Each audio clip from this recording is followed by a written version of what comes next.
Ferrotrac, nous, on est une entreprise de traction ferroviaire, donc on fournit des locomotives, des wagons et du personnel pour former les trains et conduire les trains sur le réseau SNCF sur toute la métropole.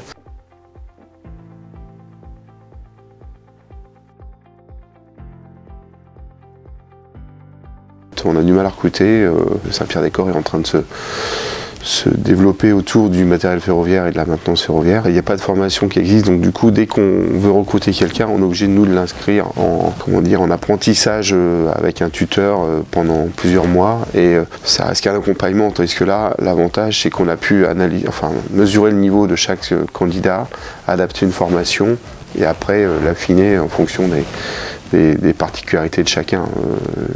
Et ça nous permet vraiment de cibler la formation et d'avoir donc du coup des personnes qui répondent à nos attentes. J'ai commencé par un bac menuiserie, ça m'a pas plu, donc j'ai fait un bac maintenance.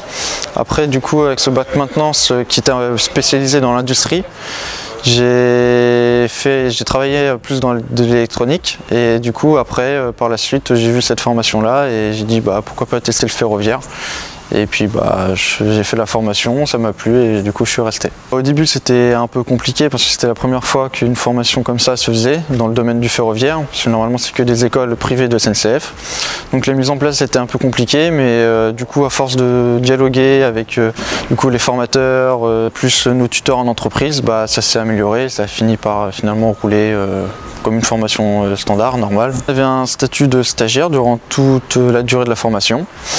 Et puis à la fin, l'entreprise m'a pris en CDI parce qu'elle était satisfaite de moi, de ce que je faisais à l'école plus en entreprise. Donc voilà.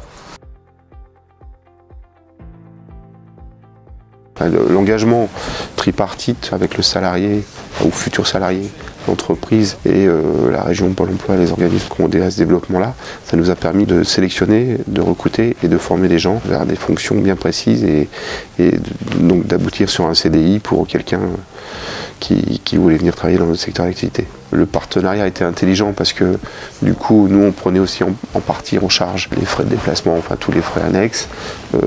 Pôle emploi prenait en charge la partie salaire et la région la partie formation. Donc du coup c'était un accord plutôt gagnant-gagnant. Donc tout le monde a bien à œuvrer dans le même sens et tout le monde était content de ce partenariat. On travaillait, on faisait les mêmes trajets, on avait les mêmes dépenses que quelqu'un qui travaillait, mais on n'avait pas du tout le salaire, donc c'était compliqué. Donc non, heureusement qu'on a eu les aides.